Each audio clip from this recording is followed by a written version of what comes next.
kichani ate chung me bedo meya me Lira city an ameta po DPP kede IDLO amo kala gani le yutam nyakotam ikom pekki amejo nuoi kop me chi ana bedo ngara chela me lo ya tek to twali kop me chi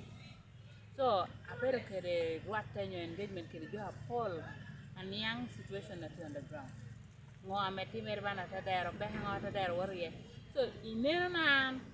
wana nena ni kita jo beru penyo reman home eta anu ate amete a rehabilitation center actually my rehabilitation center would be for women and youth then atin ka tedi ko rawo yiko wiyo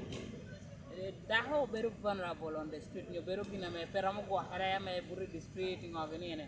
mu ko me to bera be so ana mi adonya te ko ni ana mete rehabilitation center o beru neno na na yugo city bera be ka wan rehabilitation yo ka yi ho widana nyo ponye ta mere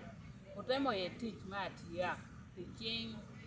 like in street and in mar the recording studios don't worry for business so nui ko me ko mere ndo te me de kan other than paying you put your remand home but temporarily the remand home is unpaternal is a bad idea I do appreciate it so ando te ko ala dwana kita me jo me DPP ko ni gini linking an ke organization ame ramo ko anya me Kelo a rehabilitation center kere kirengo me gwokatin nyaho ame arabina konyo ame nu ngatoro puodo teme chamu chet ana te makodan ja te ribuj but now ka gwokatin nyasha ena yenu tiyela omi ada rengo ken mono beru experience ana beye achala ngatu da tungatene so omi ada tamane dura tene waro no rehabilitation ame jo du sunyira du chameti kede teho ame no wie nyo ngato gina ra teme ko mo puodo nyo to rame no tikede peha me nyo chamo ka buru mepe ko tero kuno te gwako pe kare mar ka wiyo pie te de chala te mi gi mati ya mano be ne ana ati mo achala tela ko pati tini achalo torro anda chahto shufa dan ko per riman home ari mu yore ana ha pot pa wore office metera chane teti eta na mitu wore office adita med wana ran wiera la achalo torro ya chalo dana me ti concern jamati me Lira city so atia ku work the organizations Apol menena ni jama Apol la basho ti me Lira city